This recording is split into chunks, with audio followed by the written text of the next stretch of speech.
À vous asseoir.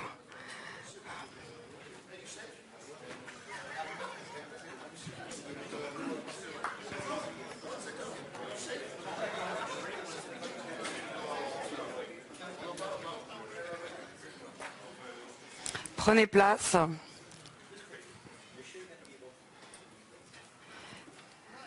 Je laisse quelques minutes encore à tout le monde pour s'installer. Et si on est prêt, nous allons démarrer. Bonjour à toutes et à tous. Merci pour votre présence ce matin pour la présentation des résultats du groupe Eurazeo pour 2019. Je suis accompagné de Philippe Audouin, directeur général finance du groupe, pour commenter ces résultats. Dans le contexte particulier, incertain et volatile que nous connaissons, 2019 confirme la très grande solidité du groupe Eurazeo. Un groupe que nous avons dérisqué depuis de très nombreuses années en le diversifiant en métiers, en secteurs, en ressources, en revenus et en géographie. Un groupe qui est prêt à faire face aux incertitudes et aussi à saisir les opportunités qui en émergeraient. Un groupe sain et résilient, capable de soutenir et de jouer son rôle de stabilisateur. Je vais m'attacher ce matin à vous présenter les résultats du groupe dans le contexte de la situation d'aujourd'hui au plus juste de notre connaissance. Dans ce contexte où les entreprises n'ont jamais eu autant besoin de stabilité et de valeur ajoutée, le modèle d'Eurazeo est plus que jamais pertinent. Nous sommes dans les meilleures conditions possibles pour faire face à l'année 2020. Deux messages principaux sur la performance du groupe Eurazeo pour 2019. D'abord, celui de la performance. La performance de nos sociétés. Le portefeuille a créé 800 millions d'euros de valeur, soit 14,5% de croissance sur l'année, même près de 20% de croissance de notre portefeuille si on exclut les sociétés cotées. Sur la période, l'actif net réévalué du groupe est en croissance de 10% en incluant les dividendes. C'est aussi la performance de la gestion d'actifs qui marque l'année 2019, une année record de levée de fonds pour atteindre 2,4 milliards d'euros en croissance de 53% sur l'année. Ça se traduit aussi évidemment par une croissance de nos management fees qui sur la période 2019 sont en croissance de 16% mais qui ne reflètent pas encore le bénéfice et l'impact positif des levées de fonds de l'année 2019 qui viendront augmenter nos management fees sur l'année 2020. Le groupe est donc en croissance. Nos actifs sous gestion, nos AUM, atteignent près de 19 milliards d'euros à la fin de l'année 2019. Ils ont triplé en 3 ans pour atteindre ce montant. Et sur l'année, c'est une croissance de 16%. Le deuxième message, c'est celui de la solidité. Eurazeo s'est doté au cours des dernières années de tous les moyens de faire face à un contexte incertain. D'abord une position de cash en augmentation par rapport à l'année précédente, sans dette structurelle au niveau de la société. Ensuite le renouvellement par anticipation et en augmentation de près de 50% de notre crédit syndiqué qui est de 1,5 milliard d'euros et ce pour plusieurs années. Et enfin, une capacité d'investissement disponible, ce que nous appelons en anglais le dry powder, de 4 milliards d'euros sur l'ensemble de nos divisions d'investissement. Performance et solidité durable, voilà ce qui nous rend confiants. Nous avons souhaité matérialiser cette confiance en proposant à la prochaine Assemblée générale une augmentation du dividende par action à 1,50 €, soit une hausse de 20% sur l'année. Alors revenons à la performance 2019. Nos objectifs ont été atteints. D'abord bien investir et bien céder pour assurer une bonne rotation de nos actifs. Obtenir des résultats tangibles sur l'activité de gestion pour compte de tiers et poursuivre notre développement à l'international. J'illustrerai chacun de ces points dans le courant de ma présentation. Ces axes stratégiques sont au service d'une seule et unique ambition, c'est être l'acteur de référence en Europe, appuyé par un réseau mondial. Nous avons construit une plateforme, désormais en complète ordre de marche. D'abord une plateforme diversifiée avec des équipes expertes qui sont déployées dans 4 classes d'actifs. Ensuite une plateforme intégrée avec, pour chacune de nos divisions d'investissement, le bénéfice du soutien financier bien sûr, mais surtout humain de l'intégralité du groupe. Et puis une plateforme mondiale avec le relais de 10 bureaux à l'étranger pour aider nos sociétés de portefeuille à se développer. Vous voyez ici notre modèle multispécialiste et le poids relatif de chacune de nos 4 classes d'actifs. Alors 2 choses que j'aimerais que vous reteniez ce matin. D'abord 65% de nos actifs sous gestion, dont la grande majorité du bilan d'Eurazeo, sont aujourd'hui investis en direct dans le private equity et les actifs réels. Ce sont des métiers à très forte valeur ajoutée qui génèrent le plus de rendement et des commissions de gestion de l'ordre de 2% sur longue période. Notre modèle s'appuie sur un socle qui est à la fois le plus rentable, le plus rémunérateur et le plus prévisible sur longue période.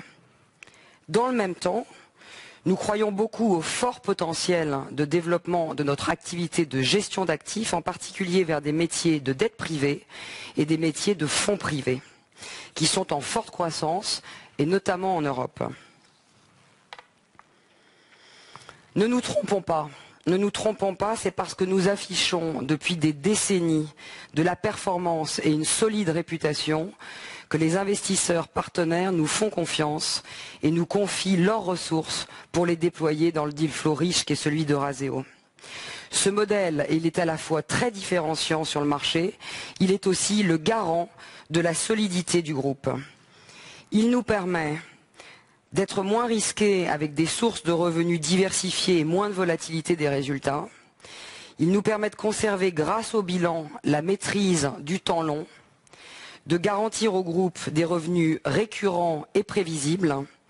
C'est bien ce modèle qui nous a permis de bâtir une offre d'investissement très diversifiée, en métier, en secteur et en géographie.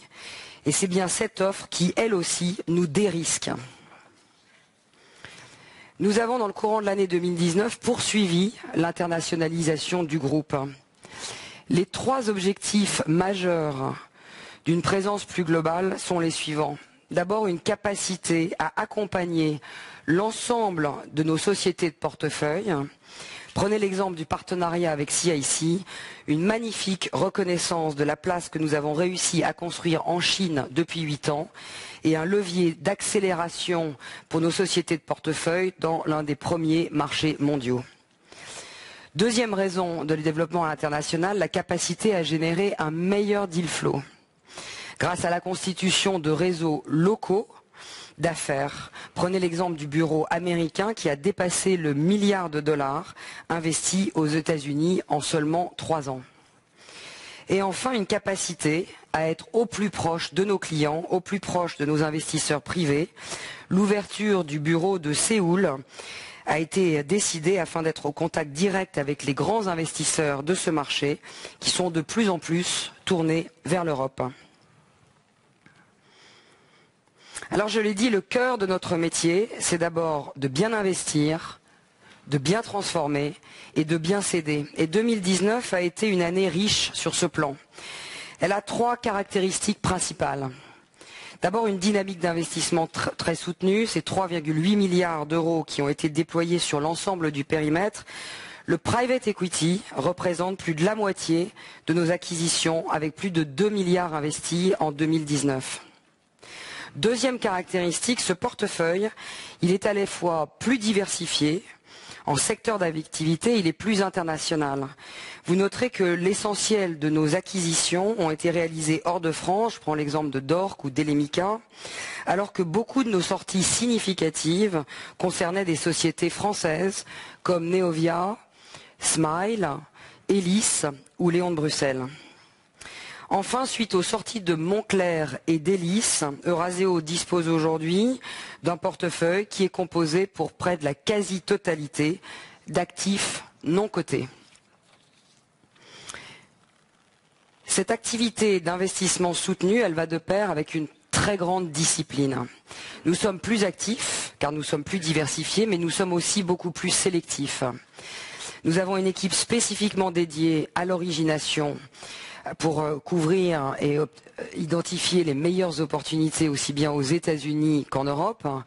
Et vous voyez le bénéfice de cette équipe avec une augmentation très sensible sur les 2 dernières années, et notamment en 2019, des opportunités d'investissement que nous avons regardées, ce que nous appelons le deal flow, qui a été en augmentation de 30% sur l'année 2019. Mais en même temps, le taux de transformation a diminué. L'enseignement que vous devez en tirer, c'est que nous sommes beaucoup disciplinés, non seulement sur les valorisations ou sur les niveaux de levier, sur les multiples que nous souhaitons valoriser les entreprises. Donc nous faisons preuve d'une sélectivité accrue. Nous investissons aussi dans des secteurs porteurs, comme en témoignent nos acquisitions récentes, la santé avec Dorc ou les softwares avec Elemica, qui sont 2 des derniers investissements réalisés par Eurazeo Capital. Nous ciblons surtout des profils extrêmement précis, des business models solides, éprouvés et résilients, des marchés sous-jacents en croissance soutenue, une capacité à Eurazeo d'apporter un levier d'accélération et de transformation additionnel. Et vous noterez aussi que les sociétés technologiques dans lesquelles nous avons investi au travers d'Eurazeo Growth, je pense par exemple à Doctolib ou à ManoMano, répondent aussi à ces caractéristiques de solidité et de résilience. Cette discipline, nous l'activons aussi au moment de la matérialisation de la valeur créée lors de nos sorties. Discipline pour anticiper les meilleurs moments de marché, pour céder nos actifs, mais aussi discipline et prudence sur la valorisation des actifs dans notre actif net réévalué jusqu'au moment de l'exit. Nous préférons toujours surperformer que surpromettre.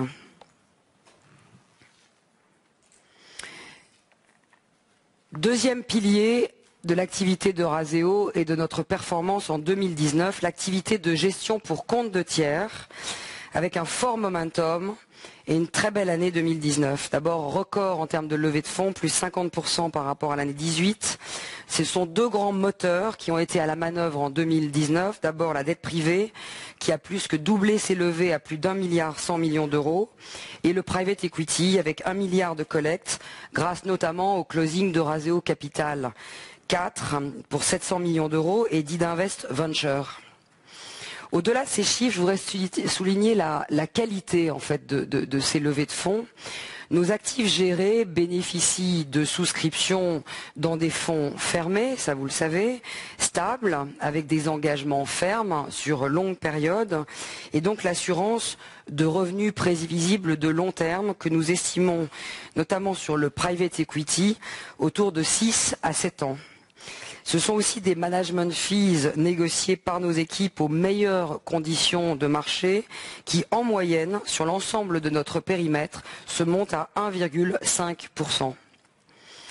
Cette dynamique, elle s'explique par de nombreux facteurs, mais 2 que j'ai envie de mettre en exergue ce matin en particulier. La performance, bien sûr, et la qualité de notre équipe de vente. Sur ce dernier point, nous avons désormais une équipe de fundraising d'environ 25 personnes, organisée par géographie dans une logique de transversalité sur nos classes d'actifs qui permettent d'adresser la demande de l'ensemble de nos clients. Cette équipe, d'ailleurs, vous le voyez, elle a construit dans le temps une base d'investisseurs très large, très diversifiée, des compagnies d'assurance, aux pension funds, aux fonds souverains, mais aussi aux investisseurs individuels et familiaux. Et aucune de ces classes ou de ces profils d'investisseurs n'a encore atteint l'optimum en termes d'allocation de leur propre patrimoine à l'activité de private equity ou de l'alternative asset management. Donc nous y voyons un potentiel immense. Le deuxième potentiel important à garder en tête, Nous sommes aujourd'hui sur notre base d'actifs essentiellement français. Sur les 12 milliards et demi qui nous ont été confiés par des partenaires extérieurs, les 2/3 de ces 12 milliards et demi sont des investisseurs français. Nous y voyons encore un fort potentiel de développement, mais bien sûr l'international représentera un levier de transformation significatif pour Eurazeo.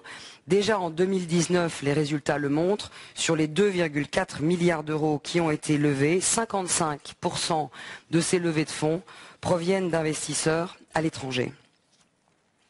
Le deuxième grand facteur de réussite, évidemment, c'est la performance. Deuxième grand facteur, le track record de long terme est éprouvé, évidemment, la grande homogénéité de la performance sur le très long terme. Plus de 60% de nos sorties ont été réalisées avec un cash on cash qui a été compris entre 1,5 et 3 fois l'investissement initial, et des équipes d'investissement stables et expérimentées avec une ancienneté moyenne de plus de 12 ans.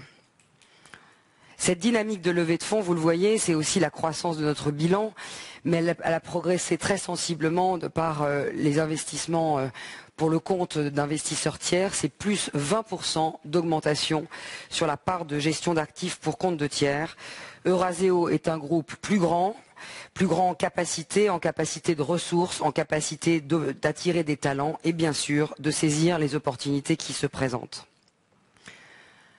Parmi les grands objectifs de l'année 2020, il y a évidemment la poursuite de cette dynamique. Pas moins d'une dizaine de fonds seront sur la route au cours des 18 prochains mois. Il est évident que dans la situation sanitaire et la grande incertitude du moment, cela nous conduit à anticiper un ralentissement temporaire de l'activité de levée de fonds sur l'année 2020, temporaire seulement. Parmi ces perspectives de levée, j'ai envie de vous parler d'une en particulier qui est très bien démarrée, qui est celle de Eurazeo Growth. Vous le savez, notre ambition est de donner naissance à l'acteur européen de référence en accompagnement des sociétés technologiques. Le moment est absolument clé pour le marché du growth equity en Europe. D'abord, un nombre de licornes multiplié par 8 en 5 ans.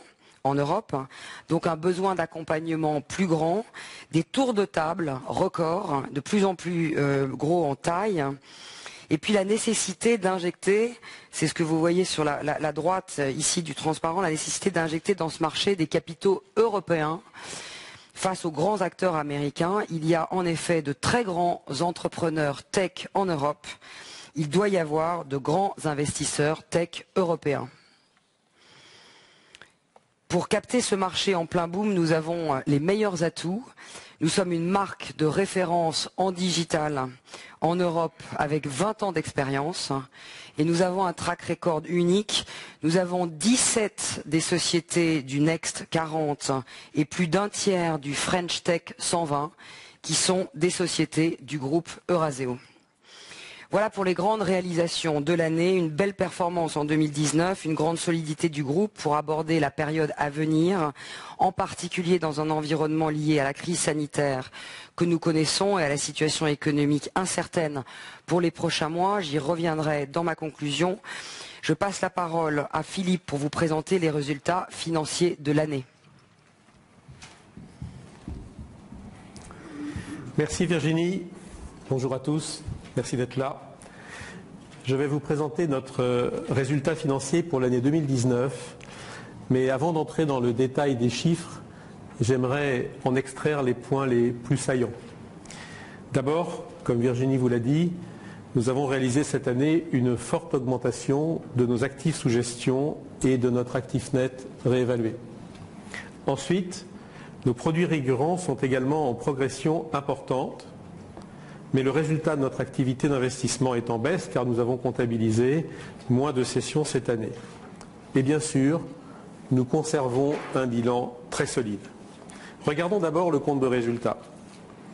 Comme vous le savez, il y a 3 grandes composantes dans notre compte de résultat. D'abord, la contribution des sociétés de notre groupe, c'est un compte de résultat consolidé. Ensuite, le résultat de notre activité d'investissement. Et puis, enfin, la contribution de notre activité de gestion d'actifs. Je reviendrai en détail sur ces trois parties dans un instant.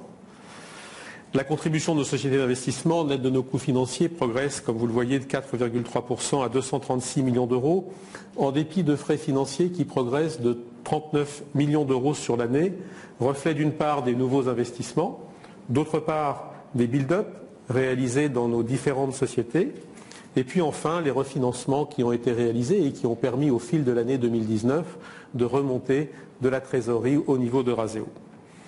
Deuxième partie, la contribution de notre activité d'investissement se monte à 107 millions d'euros, j'en ai déjà parlé. Enfin, troisième partie, la contribution de notre activité de gestion d'actifs est en forte progression à 124 millions d'euros contre 79 millions d'euros l'an dernier. Dans le bas du compte de résultat, les charges calculées résultant des écritures de consolidation sont en baisse à 174 millions d'euros. Les impôts se montent à 25 millions d'euros. Et les éléments non récurrents sont également en baisse à 136 millions d'euros. Ils se composent principalement des coûts de restructuration et de coûts liés aux opérations de croissance externe dans l'ensemble des sociétés du portefeuille. Au global, notre résultat net part du groupe se monte donc à 123 millions d'euros contre 273 l'an dernier. Regardons maintenant plus en détail la contribution des sociétés du groupe. Cette page présente le chiffre d'affaires économique et l'EBITDA économique au niveau du portefeuille sur la gauche et dans chacune de nos principales business units sur la droite. Le chiffre d'affaires économique du portefeuille progresse de 8,8% sur l'année et l'EBITDA économique de 8,4%, les deux étant à périmètre Razéo constant. Je vous rappelle que le chiffre d'affaires et l'EBITDA économique sont constitués des chiffres d'affaires et des EBITDA consolidés, plus notre part proportionnelle des EBITDA et chiffres d'affaires des sociétés consolidées par mise en équivalence. Sur l'ensemble du portefeuille, on constate une accélération sur le second semestre, avec une progression de chiffre d'affaires économique de 10,3% au second semestre contre 7,4% au premier, et c'est encore plus marqué pour l'EBITDA qui progresse de 13% au second semestre contre 3,8% au premier. Toutes nos business units contribuent positivement et à la croissance du chiffre d'affaires et à la croissance de l'EBITDA, avec une mention particulière pour Razéo Patrimoine qui progresse de 13,8% en chiffre d'affaires et de 23,6% en EBITDA, du fait des bonnes performances sur l'ensemble du portefeuille et notamment sur Emerige, le dernier investissement de Razéo Patrimoine, et pour Eden Solar. Regardons maintenant le compte de résultat de notre activité d'investissement. Comme je l'ai indiqué, cette contribution est en baisse à 107 millions d'euros. Cette baisse s'explique par trois éléments. Le premier, c'est un effet de base lié à un volume de cessions important réalisé en 2018. Vous vous souvenez qu'en 2018, nous avions notamment cédé Asmodée qui avait réalisé une très belle performance. Le second, c'est un effet comptable mais non économique. Parmi les cessions réalisées cette année, nous avons effectivement cédé le solde de notre investissement dans Montclair qui avait été déconsolidé les années précédentes à l'occasion d'une autre cession. Et de ce fait, Montclair était comptabilisé dans nos comptes en juste valeur par résultat. Toute la plus-value accumulée donc depuis l'origine jusqu'au 31 décembre 2018 pour cette tranche-là figurait donc dans les comptes 2018. Et pour 2019, nous n'avons comptabilisé que la variation de valeur du 1er janvier 2019 jusqu'à la date de cession, le 20 mars 2019. Enfin, troisième élément qui explique cette baisse du résultat, nous avons pris en compte un impairment global de 196 millions d'euros, dont l'essentiel constitue l'ajustement de la valeur d'Eurocar, qui reflète en grande partie la baisse du cours au cours de l'année. Les coûts de l'activité d'investissement sont globalement stables à 108 millions d'euros. Ils comprennent la part de frais opérationnels imputés à cette activité d'investissement par le biais des refacturations internes, les frais de transaction et les frais de cotation et de pilotage stratégique.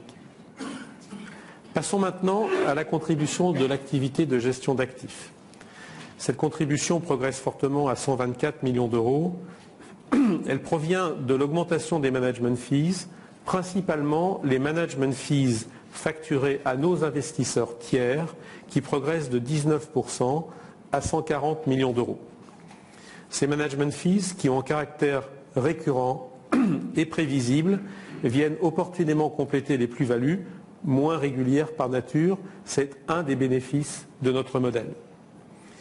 Les performance fees contribuent également à cette augmentation du résultat, l'essentiel provenant cette année des cessions réalisées sur le bilan d'Eurazeo pour 62 millions d'euros et la part provenant des investisseurs tiers pour 3 millions d'euros. J'y reviens dans un instant.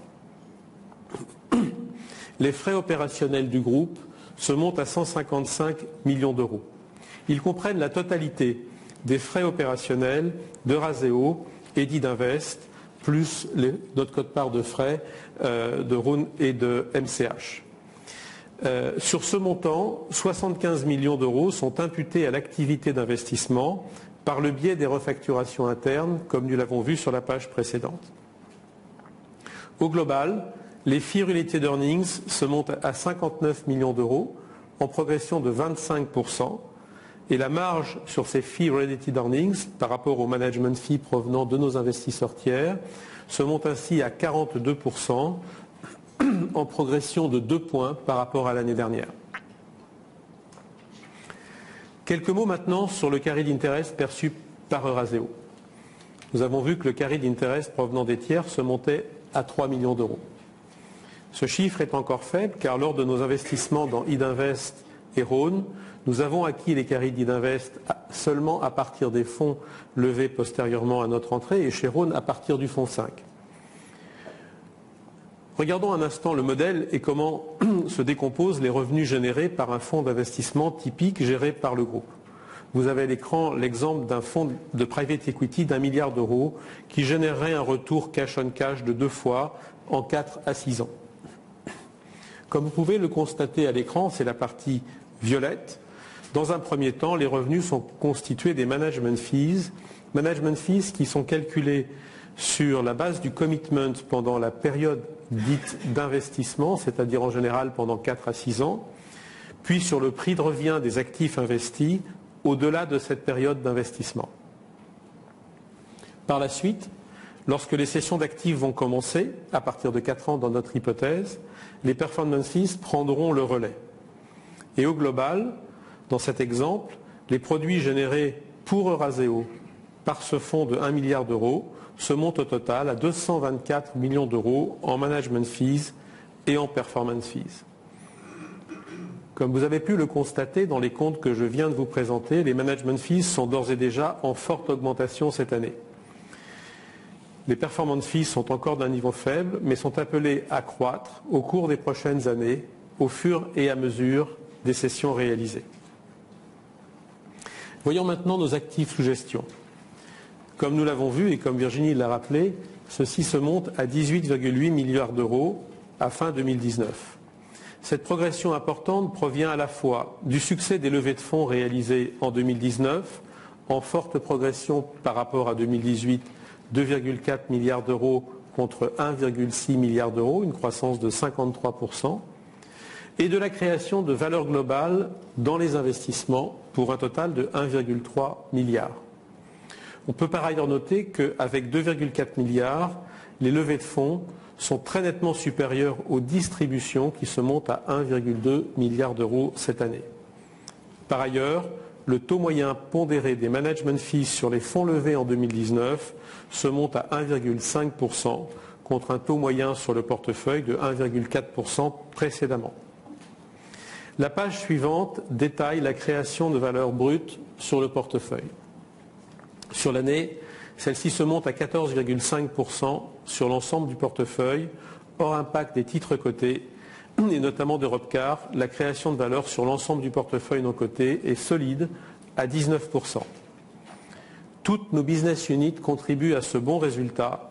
Elles sont toutes au-delà de 15% de création de valeur sur leur portefeuille non coté. La création de valeur d'Eurazeo grosse, 29%, mérite d'être saluée. La volatilité des titres cotés, vous le savez, est importante, les marchés financiers ayant tendance à amplifier les mouvements. Malheureusement, on le constate en ce moment. À cet égard, on pourra noter que les titres cotés ne représentent plus que moins de 4% de notre ANR à fin 2019 et le non coté, par différence, plus de 96%. L'impact d'un mark-to-market d'Eurocar aujourd'hui plutôt qu'au 31 décembre serait ainsi limité à environ 1,5% de notre actif net réévalué. En contrepartie, Eurazeo Développement, qui regroupe principalement nos positions de General Partner, dont la valorisation est essentiellement basée sur des management fees récurrentes et prévisibles, représente déjà 16% de notre actif net réévalué. S'agissant des autres actifs non cotés, étant donné l'actualité récente, il est évidemment trop tôt pour savoir quel impact l'épidémie actuelle pourrait avoir. On pourra juste rappeler que notre actif net réévalué est généralement calculé sur des bases prudentes et que notre portefeuille est très diversifié. Ces bons résultats nous permettent d'afficher une progression de l'actif net par action retraité du dividende de 10,5% à 80,3 €. Comme vous pouvez le constater à l'écran, l'actif net réévalué par action a progressé chaque année depuis 2011. La trésorerie d'un niveau moyen de 695 millions sur l'année 2019 pèse évidemment sur la croissance de l'ANR, mais cette situation de trésorerie solide constitue aujourd'hui plus que jamais une vraie force pour Eurazeo. Vous le savez d'ailleurs, Eurazeo a toujours voulu conserver une structure financière solide et c'est bien sûr le cas aujourd'hui. Notre situation de trésorerie se montait à 533 millions d'euros au 31 décembre 2019 et Eurazeo SE n'a aucune dette structurelle. Par ailleurs, nous avons anticipé l'échéance de notre crédit syndiqué qui se situait au printemps 2021 et l'avons renouvelé en décembre dernier pour 5 ans avec 2 options de prolongation d'1 an, soit potentiellement 7 ans. Par ailleurs, nous en avons augmenté le montant d'1 milliard à 1,5 milliard et en avons fait le premier financement vert du private equity en Europe.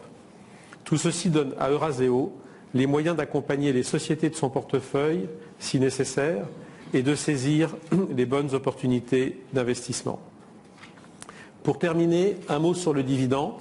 Comme vous le voyez à l'écran, notre dividende a progressé en moyenne de 6,7% par an depuis 2003. Il n'a jamais baissé et n'a jamais été arrêté, même pendant la crise. Cette année, nous souhaitons augmenter substantiellement le dividende. Pour cela, nous proposons à l'Assemblée générale un dividende unitaire d'1,50 €, soit une hausse de 20%, et même une augmentation de la distribution globale de 24%, si on prend en compte l'impact de l'action gratuite distribuée en 2019. En plus de cette forte augmentation du dividende, nous allons mettre en place un dividende majoré pour nos actionnaires fidèles.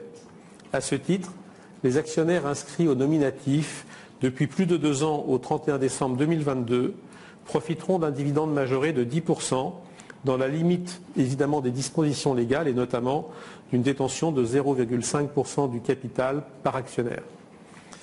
Conjugué à la hausse importante du dividende, ce système remplacera avantageusement la distribution d'actions gratuites qui sera donc arrêtée cette année. Je vous remercie et je rends la parole à Virginie.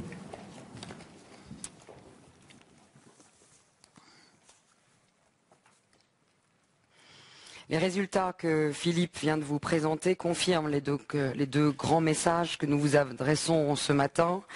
Une bonne performance en 2019 et en même temps une grande solidité du groupe pour aborder la période à venir, en particulier dans un environnement lié non seulement à la crise sanitaire que nous connaissons, mais à la situation économique très incertaine pour les prochains mois.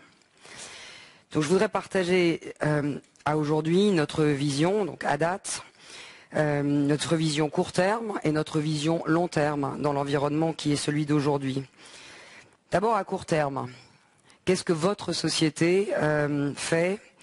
D'abord une mobilisation quotidienne du comité exécutif et de toutes les équipes d'investissement qui sont en contact permanent avec les dirigeants de nos sociétés de portefeuille. Des procédures de suivi continu, de remontée d'informations et d'analyse de risques sur les conséquences que peut avoir l'épidémie de Covid-19 ont évidemment été mises en place.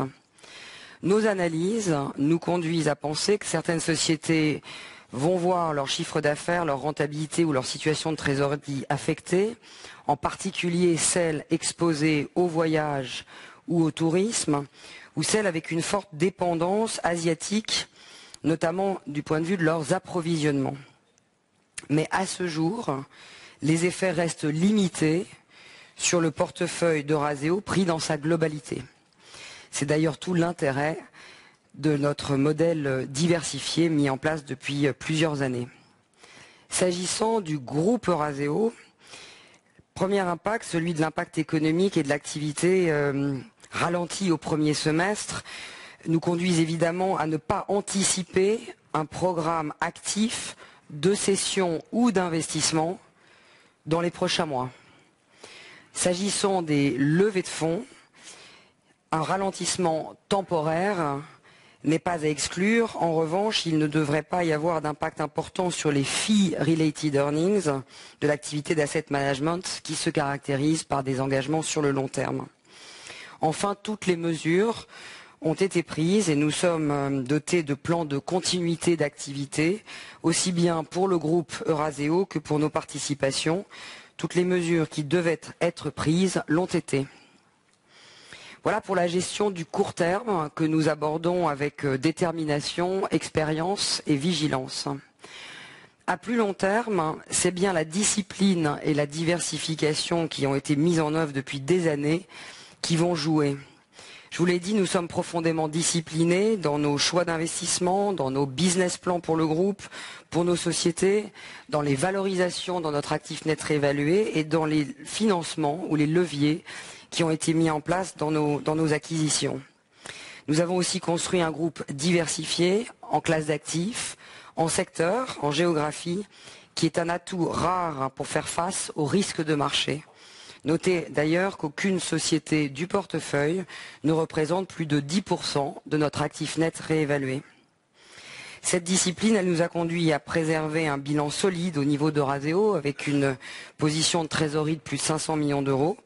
Cette discipline, elle nous a aussi conduit à augmenter et à anticiper le renouvellement de notre ligne de crédit à fin décembre 2019.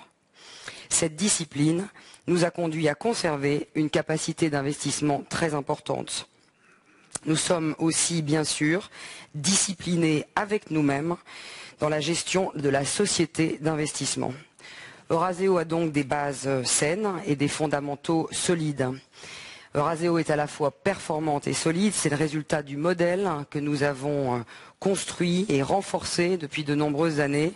Un modèle structurellement sain avec un bilan stable et des sources de revenus diversifiées. Un modèle prévisible avec des revenus récurrents. Un modèle de long terme qui nous permet de soutenir nos sociétés dans la durée. Eurazeo est un acteur stabilisateur, doté de ressources propres et pérennes qui sont significatives. Le temps long, le maintien du cap et la solidité financière sont nos atouts principaux. Le modèle d'Eurazeo n'a jamais été aussi pertinent que dans ces temps difficiles qui s'annoncent. Je vous remercie pour votre attention et je suis prête avec l'ensemble du comité exécutif du groupe à répondre à l'ensemble de vos questions. Merci beaucoup.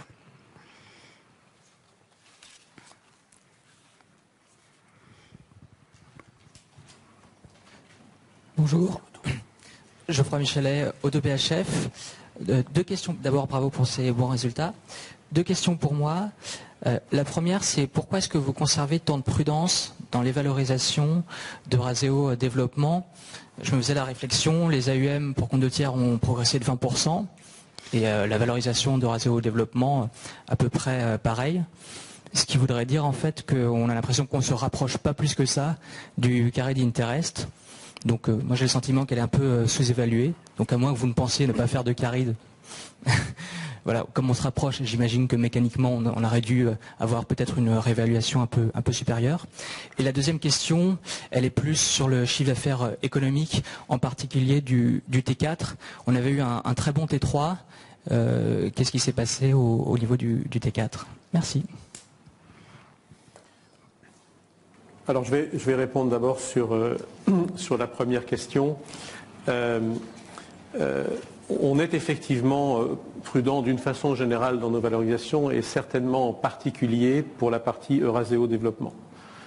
Et cette prudence s'exprime notamment dans les multiples que nous appliquons à nos management fees et à nos performance fees qui sont très loin des multiples qu'on peut voir chez certains de nos comparables, sans même parler des stars du secteur que sont des gens comme Equity ou Partners Group.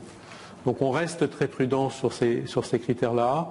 Il n'est pas exclu d'ailleurs que l'évolution de la situation économique que l'on voit conduise à un petit tassement du multiple et je pense que là on a une vraie marge de sécurité pour ce qui nous concerne. Par ailleurs, c'est une activité qui est assez récente chez nous, cette activité de gestion pour compte de tiers. Donc ça justifie aussi d'avoir cette position un peu prudente. Et puis enfin, je l'ai évoqué dans ma présentation, mais les performance fees sont générés à l'occasion des sessions. Il n'est pas exclu que s'il y a moins de sessions dans la période à venir, comme Virginie l'a dit, les performance fees pourront être décalées un petit peu également dans le temps. Donc tout ceci nous paraît assez cohérent avec le fait de conserver une bonne prudence dans nos sociétés, enfin dans notre activité d'asset management. Et pour le T4, il y a, je dirais, rien de particulier. Il n'y a pas eu d'accident notable ni de problème sur le T4. Au global, vous l'avez vu sur l'année, on avait fait un très très fort T3 avec globalement un T2 qui était en forte progression, comme je l'ai dit, par rapport par rapport au T1, par rapport au H1, pardon. Donc rien de particulier sur le T4.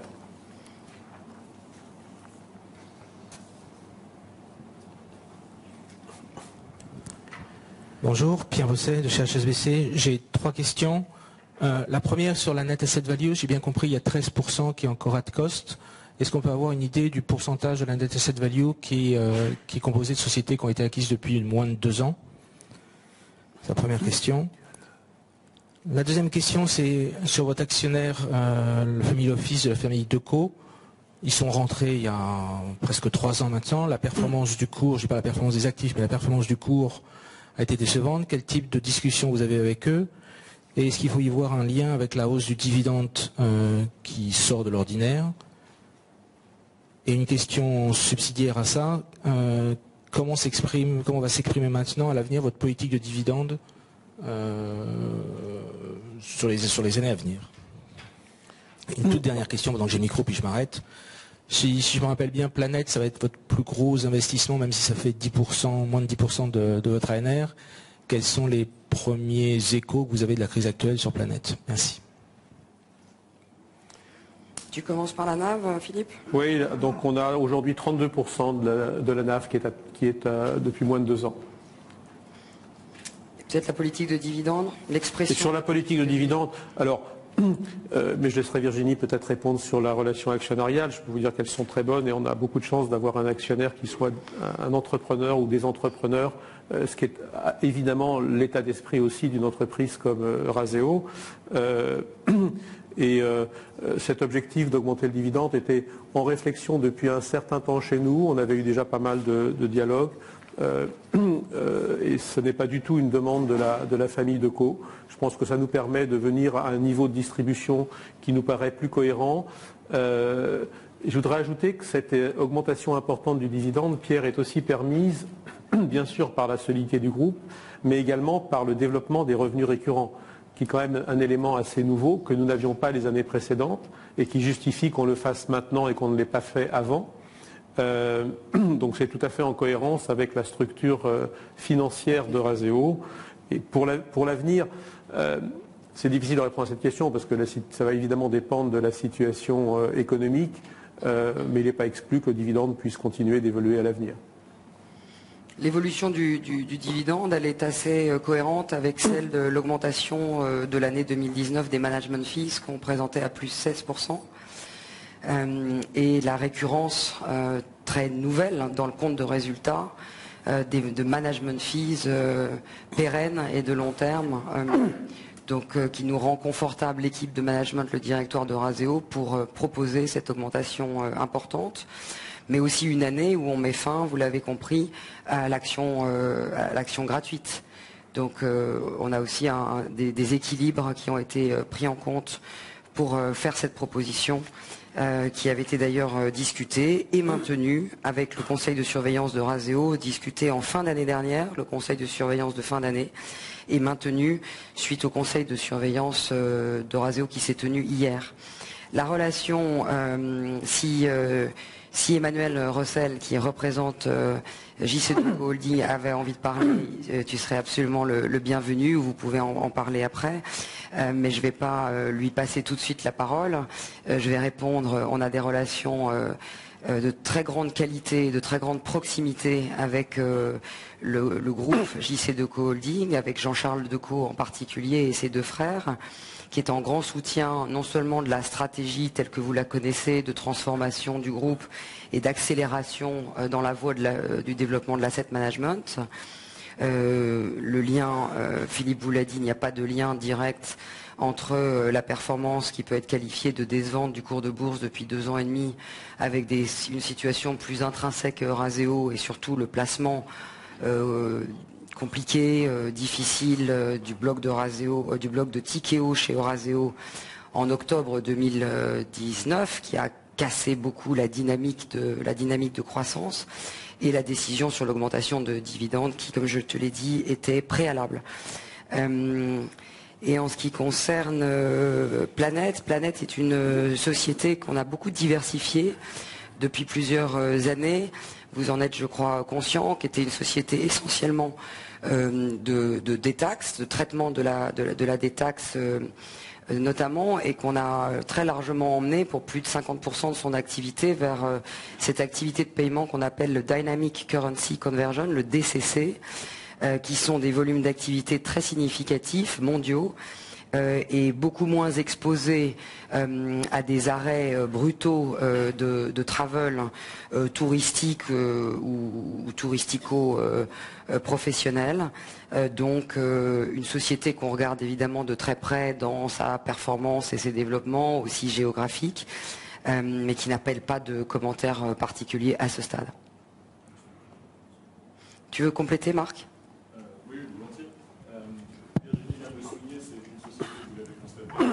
Qui a fait 26% de croissance l'année dernière, qui a des marges d'EBITDA de plus de 40%. Si on regarde la performance sur janvier et février, on est toujours en croissance très forte malgré la baisse de trafic des Chinois. Donc c'est bien le fruit du travail de diversification qu'évoquait Virginie. On est présent dans 64 pays aujourd'hui, et la société a surtout une structure de bilan très saine. Elle est très peu leveragée, elle génère beaucoup de cash flow. Donc on regarde avec beaucoup d'attention effectivement les prochaines semaines, mais on a devant nous suffisamment de liquidité pour absorber un choc de plusieurs semaines, voire plusieurs mois. Regarde-le. On a une question venant du web de David Sardan de Kepler Chevreux, qui voudrait savoir sur les levées de fonds, quels sont les effets de la crise actuelle, et voyez-vous davantage d'attentisme de la part des souscripteurs? Alors, David, comme évoqué dans la présentation, ce qu'on peut vous dire aujourd'hui, plusieurs choses. Et Christophe, si tu veux compléter, bien évidemment. La première chose, c'est qu'il n'est pas à exclure un certain décalage des programmes de levée de fonds par rapport au calendrier qui était le nôtre ex-ante. Déjà pour des raisons assez pragmatiques, c'est qu'à partir du moment où vous faites face à un travel ban qui est en train en plus de s'étendre, notamment en transatlantique, souvent les nouveaux investisseurs, c'est beaucoup moins le cas des anciens qui connaissent déjà les équipes d'investissement, ont besoin de faire ce qu'on appelle des due diligence on-site et de venir rencontrer les équipes d'investissement là où elles sont, là où elles opèrent. Donc c'est le cas pour l'ensemble du groupe Eurazeo, ça peut être le cas de Rhône, Robert Agostinelli est ici au premier rang. Il y aura des décalages déjà dans un premier temps, au moins j'ai envie de vous dire plusieurs mois, pour les nouveaux investisseurs qui ont besoin de faire ces due diligence on-site et qui par construction en ce moment ne peuvent pas le faire. qu'on essaye bien sûr de remplacer par tout un tas de systèmes de vidéo et de FaceTime. Mais quand vous êtes un nouvel investisseur, le contact physique de la due diligence on-site, il est important. C'est beaucoup moins le cas pour les investisseurs qui nous accompagnent depuis très longtemps, qui connaissent les équipes, mais qui pourraient en revanche, pour ceux qui nous connaissent, lever le stylo pendant quelques mois. L'incertitude dans laquelle nous sommes aujourd'hui, qui crée évidemment des difficultés et peu de prévisibilité, et puis peut-être quelques réflexions sur des réallocations d'actifs, même si vous le savez que le private equity ou l'alternative asset management représente une proportion très faible, par exemple, des ressources des compagnies d'assurance. Pour autant, une correction boursière aussi significative que celle qu'on connaît depuis quelques jours doit quand même pousser les investisseurs à se poser la question de leurs allocations d'actifs. Maintenant, donc, la première chose à la question de David Cerdan, c'est sûrement un décalage que nous qualifions de temporaire, pas forcément sur les levées de fonds qui ont été lancées. On évoquait Euraseo Croissance tout à l'heure dans ma présentation, qui a été lancé depuis plusieurs mois déjà. Très fort soutien du gouvernement français. On a été labellisé par Tibi, on est assez peu à l'avoir été. Les compagnies d'assurance ont été fortement mobilisées, vous le savez, pour renforcer la puissance de frappe des investisseurs européens derrière les sociétés de technologie européennes. Nous verrons, mais je pense que certains programmes de développement seront moins freinés que d'autres. Ça, c'est pour le fundraising, le programme de l'année 2020 des différents acteurs dans le private equity. On peut donc d'ailleurs se féliciter d'avoir réalisé les closings qui ont été réalisés en 2019, le fonds de venture, Mathieu Barret est là au deuxième rang, le fonds d'Euraseo Capital 4 qui est opéré par Marc et ses équipes, les fonds de private debt, IPD5, plus d'1,5 milliard, donc tout ce qui est acquis est acquis. Maintenant, deuxième commentaire, qu'est-ce qui est pérenne? Ce sont les fees. On l'a évoqué aussi tout à l'heure, mais c'est important, ça aussi c'est acquis. Les fees, les management fees, spécifiquement sur l'activité private equity ou asset réel ou venture, sont des fees qui sont payées en rémunération de notre valeur ajoutée dès lors que les fonds ont été levés pour les années passées. Et donc les management fees de l'année 2019 au global 215 millions, en externe 140 millions d'euros. Nous prévoyons une augmentation sur l'année 2020 de ces management fees puisque j'ai l'embarqué de 2019 plus l'effet additionnel des levées de fonds 2019 qui n'ont pas encore joué positivement ou impacté positivement les management fees du groupe Euraseo de l'année 2019. Voilà ce que je peux dire sur le fundraising et les management fees. Il y a sûrement d'autres, un autre angle caméra peut-être à ajouter. Je vais passer le micro à Christophe Bavière pour ceux qui sont en ligne. Non mais sans vouloir paraphraser ce que vient de dire Virginie, effectivement à court terme, indéniablement peut-être une plus grande prudence des investisseurs institutionnels en particulier. Par contre, à long terme, indéniablement, un renforcement de la nécessité pour les investisseurs aujourd'hui d'avoir des allocations d'actifs plus diversifiées, comme l'a dit Virginie. Aujourd'hui, très peu d'investisseurs institutionnels, très peu d'investisseurs particuliers sont suralloués sur des classes d'actifs qui s'appellent le private equity ou le private debt. Et pour vous donner aujourd'hui, donc à court terme, encore une fois, le message de prudence de Virginie est tout à fait vrai, mais par exemple sur le développement dans la gestion privée auprès des particuliers de la diversification sur le private equity et le private debt, c'est que la loi Pacte a permis aux assureurs vie français d'être plus souples aujourd'hui. Vous vous doutez bien que dans les circonstances actuelles de volatilité des marchés, beaucoup d'assureurs vie regardent à long terme des possibilités de diversifier plus le patrimoine de leurs assurés et de les diversifier sur des classes d'actifs qui ont des comportements moins volatiles. Et en ce moment, par exemple, ça n'aura pas des effets dans les semaines qui viennent, mais sur les mois qui viennent, nous discutons avec un certain nombre d'assureurs vie sur les bénéfices de l'assouplissement de la loi Pacte. Autre question du webcast, cette fois-ci de Patrick Joussaume de la Société Générale. D'autres analystes posent également cette question. Pouvez-vous nous indiquer où en est le processus de cession de votre participation dans Europcar Mobility Group? Passer la parole à Philippe. Écoutez, on avait effectivement communiqué au mois de novembre sur le fait que nous avions initié une réflexion stratégique qui d'ailleurs peut prendre différentes formes. On peut aussi continuer d'accompagner Europcar dans l'avenir. Pour autant, nous avons initié des discussions avec un certain nombre d'investisseurs. Ces discussions se poursuivent aujourd'hui. Donc je crois qu'on ne peut rien rajouter d'autre que cela. Ce qui a déjà été communiqué lundi matin, de nouveau confirmé lundi matin. Autre question du webcast, cette fois-ci de Mourad Lamidi d'Exane, qui voudrait savoir quels sont les multiples appliqués à l'asset management. Euraseo Développement. Oui, je comprends la question de Mourad, mais il doit savoir qu'on ne communique pas justement sur les multiples. Donc je ne peux rien vous dire de plus que ce que j'ai déjà dit tout à l'heure, c'est-à-dire que ces multiples sont vraiment prudents aujourd'hui.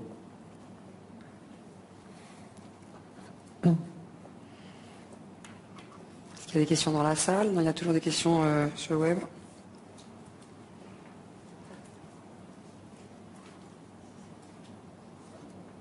N'hésitez pas dans la salle, j'ai l'impression qu'il y a moins de questions sur le web.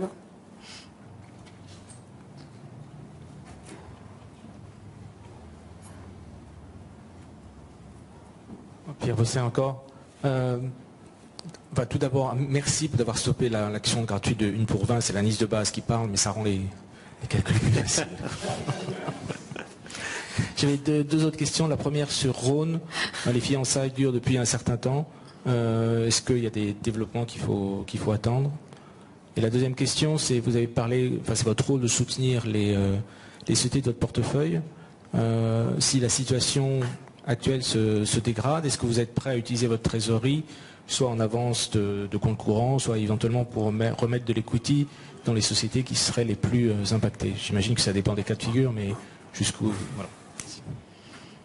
On est prêt au sens où on a la capacité financière de le faire et on a toujours, tu nous connais depuis très longtemps, les ressources, nous préservons les ressources nécessaires, soit pour faire face à des situations telles que celles que nous vivons aujourd'hui d'instabilité et d'incertitude, pour soutenir le cas échéant et de besoin les sociétés qui en auraient besoin, pour continuer au fil de l'eau les opérations dites de build-up qui sont notre marque de fabrique et qui ont été historiquement et qui continuent de l'être très créatrices de valeur, qui pourraient être amenées à s'accélérer avec des sociétés qui vont faire face à des problématiques de liquidité, surtout sur des sociétés de plus petite taille, que ce soit aux États-Unis ou en Europe.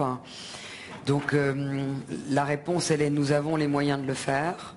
Nous sommes un acteur de long terme. J'ai conclu tout à l'heure en disant que le modèle d'Euraseo n'avait jamais été aussi pertinent que dans l'environnement d'aujourd'hui. C'est une conviction profonde, mais on est aussi un acteur dit stabilisateur qui ne va pas impacter dans un très court terme ni les entreprises que nous soutenons, ni les valorisations qui sont les autres dans nos actifs nets et réévalués qui eux-mêmes sont très conservateurs.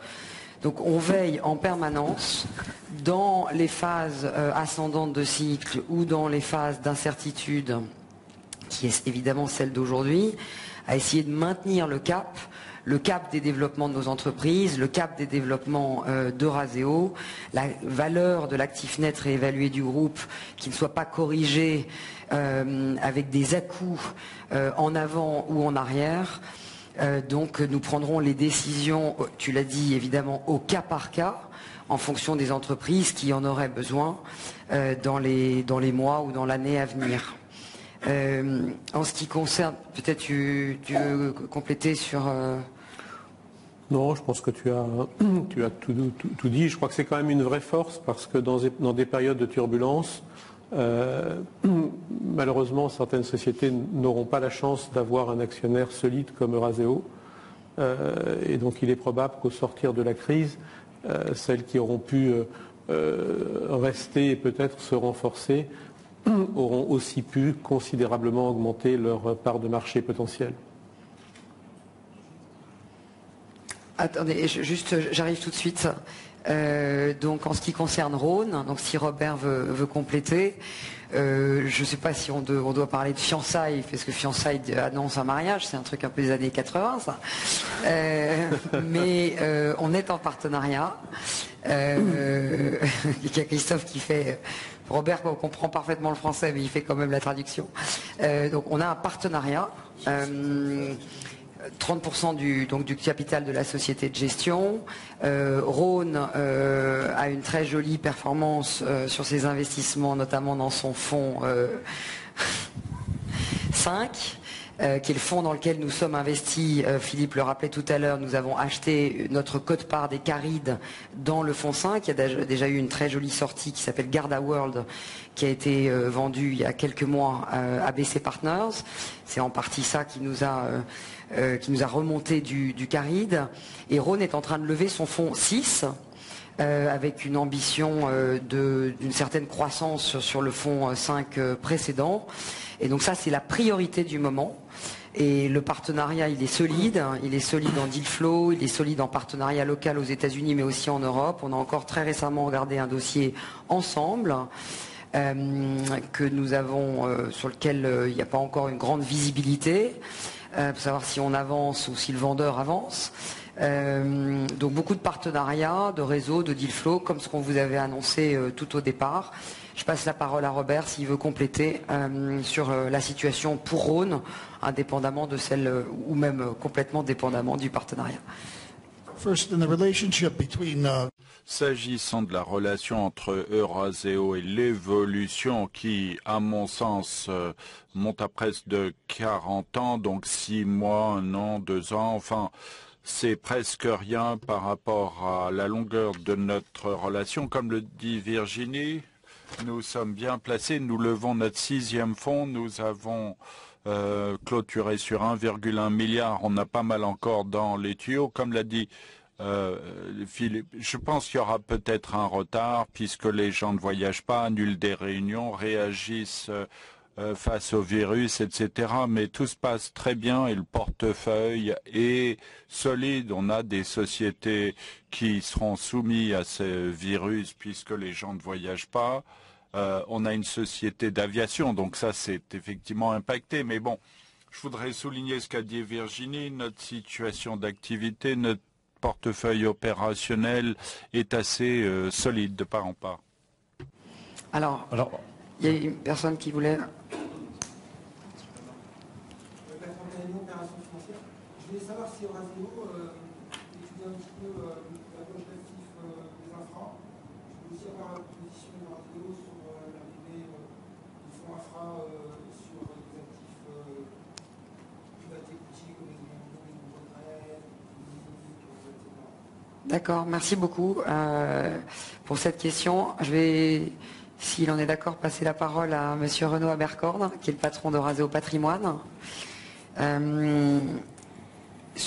Nous avons des réflexions en cours. Tu as besoin d'un micro? Non.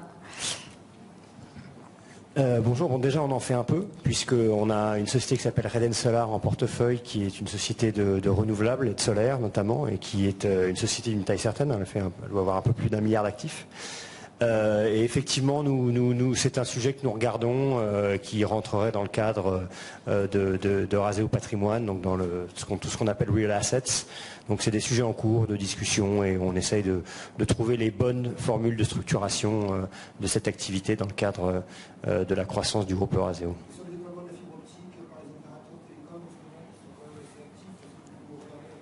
On a regardé ces transactions, ça, les tours, etc. On n'a pas été suffisamment, convaincu pour aller chercher les multiples qui étaient demandés et d'ailleurs payés sur ces transactions. Un autre exemple de la discipline du groupe Eurazeo. On a été très largement outbidé sur ce dossier. Très, très, très largement.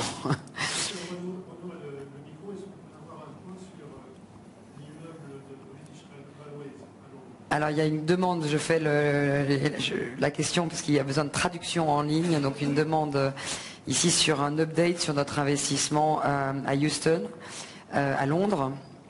Pas à Houston, Texas, écoutez, à Houston, Londres. Houston, donc en face de la station de Houston, l'immeuble est loué intégralement. Nous, c'est un pari à moyen terme sur quelque part l'amélioration de cette zone avec le HS2 d'une part qui a été validé par le gouvernement de Boris Johnson et d'autre part sur la rénovation de la gare et toute l'amélioration de cette zone qui est d'ailleurs quelque part déjà en place autour de Saint-Pancras.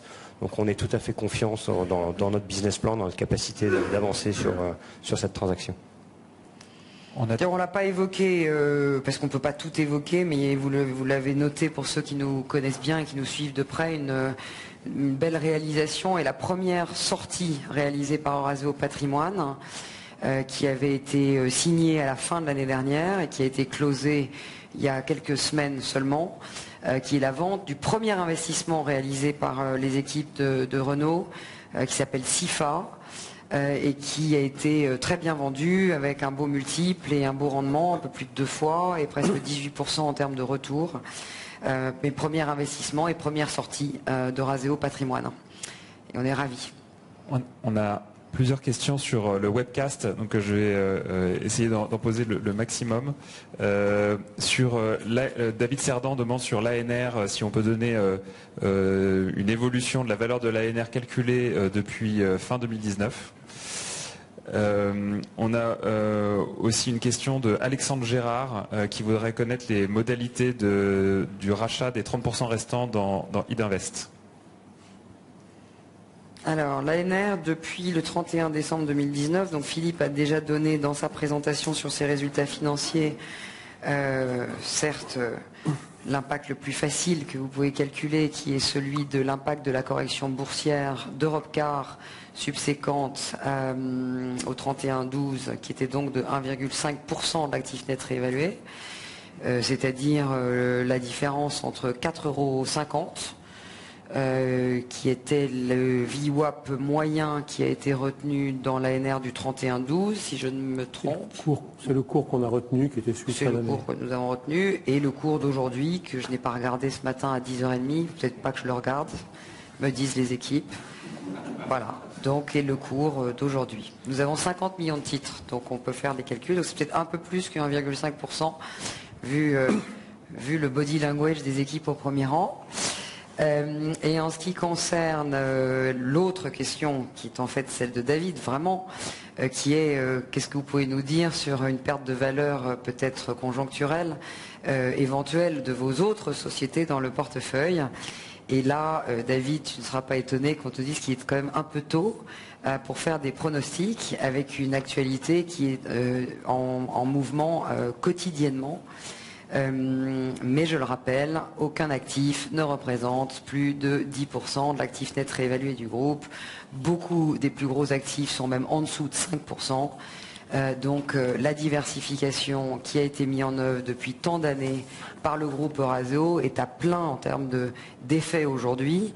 Et non seulement j'ai une diversification d'actifs, certains actifs ou certaines équipes d'investissement étant plus procycliques et d'autres plus contre-cycles que d'autres. Mais dans chacune des équipes d'investissement, si vous prenez Eurazeo Capital ou Eurazeo PME, nous avons veillé à ce que dans les investissements qui ont été réalisés, j'ai un bon mix aussi de profils d'investissement entre les sociétés, leurs expositions géographiques ou leurs métiers, pour que je joue à plein l'effet de la performance, pas seulement au niveau du groupe Eurazeo, dans son ensemble, mais aussi au niveau de chacune de la performance et du profil de portfolio companies de chacune des équipes d'investissement. Donc on va pas s'aventurer aujourd'hui, 12 mars, à vous donner des éléments de réévaluation de notre actif net réévalué sur l'essentiel de notre portefeuille qui est non coté. Évidemment, on a un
prochain point de passage dans assez peu de temps en réalité, au moment de la publication 30 juin. Des nouvelles, nous en aurons plus d'ici là. Vous pouvez aussi faire vos propres sensibilités sur le portefeuille en grosse masse, si vous avez, vous, une vision plus précise de ce que pourrait être l'impact conjoncturel de perte de valeur sur certains de nos actifs, dans une approche plus globale, si vous le souhaitiez, par activité ou par portfolio companies. Oui, je pense que je dois rajouter quelque chose. Je pense qu'il est aujourd'hui strictement impossible de répondre à cette question. Soit la crise conduit à une perte d'activité, une perte de rentabilité durable de nos investissements, et dans ce cas-là, effectivement, on aura un impact sur la valorisation de nos actifs. Mais si, lorsque cette épidémie sera passée, et on sait qu'elle sera passée un jour on voit déjà l'exemple en Chine, on voit l'exemple en Corée, des courbes d'évolution des nouveaux cas versus les guérisons. Un certain nombre d'acteurs, je sais qu'un certain nombre de grandes sociétés ont intégré ce type de scénario dans leurs prévisions, mais c'est également le cas d'un certain nombre d'analystes aujourd'hui, donc une crise temporaire. Si on est effectivement dans cette hypothèse-là, l'impact sur la valeur sera probablement assez limité, parce qu'il faudra l'analyser comme un accident temporaire et non pas comme une correction de la valeur des entreprises du portefeuille. Et donc on a besoin d'avoir ces quelques semaines ou quelques mois de recul supplémentaire pour pouvoir effectivement répondre à cette question. Toute autre réponse à ce stade ne serait que des pures hypothèses. On n'a pas répondu donc sur Idinvest. Nous vous avions au moment de l'opération indiqué qu'il y avait des mécanismes d'acquisition complémentaires étalés dans le temps, avec des systèmes de put et call croisés sur plusieurs années. Alors là, on est très au-delà des fiançailles avec Idinvest, puisque nous avons 70% du capital. Et Christophe Bavière est là, toute l'équipe Idinvest est là, une grande partie. Je vais passer la parole à Olivier pour d'ailleurs plus vous donner, et Christophe tu pourras compléter, plus vous donner une tonalité d'ensemble, pas spécifiquement sur les termes de l'accord, je dirais, de l'accord contractuel de la montée au capital qu'on avait communiqué il y a 2 ans. Olivier. Oui, l'accord contractuel, il est un rachat en 3 tranches des 30% restants sur la base des chiffres 2019, puis les chiffres 2020, puis les chiffres 2021.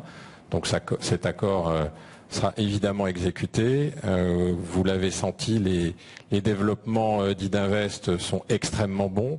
C'est le fruit du travail de toutes les équipes. C'est les 20 ans d'histoire d'Idinvest. C'est la collaboration renforcée depuis maintenant 2 ans. Le temps passe quand même relativement vite. Et pour être un peu plus et vous donner un peu plus de matière, on réfléchit peut-être même à accélérer cette non pas intégration, puisque l'aspect intégration et collaboration est lui complètement en marche, pour vous donner aussi un peu de couleur. Malheureusement, on n'a pas pu réunir les équipes dans un seul bâtiment à date, mais ça fait partie des projets dans les quelques années qui viennent.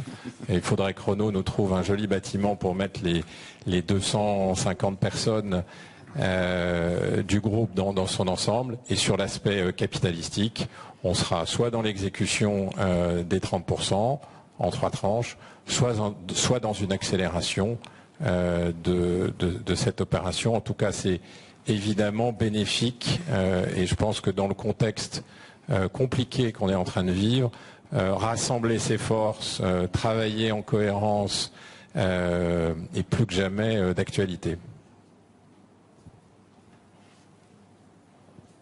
Voilà, écoutez, je crois, on me fait signe qu'il n'y a a priori plus de questions. Je vous remercie de votre présence, du temps passé et de votre écoute. Merci beaucoup.